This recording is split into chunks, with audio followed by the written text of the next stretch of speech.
Naongea na wazazi wenye wako na teenagers na adults. They can understand me better. Mwenye mtoto ni mdogo, hii maneno utaelewa vizuri.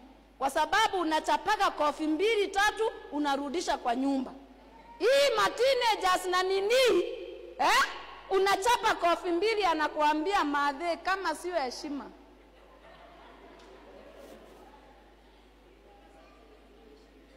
Halo? Naongea na mtu. Bwana Yesu asifiwe. Anasema madhe kama ni si heshima.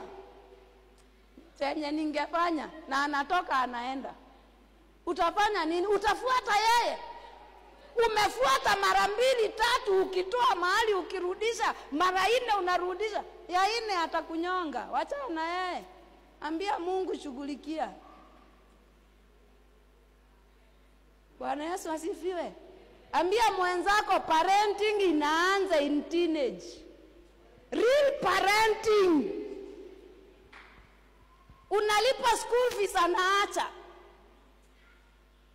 Unasikia ukalie unyonge, unaona kako na misuli kuniliko kanaweza nifinya.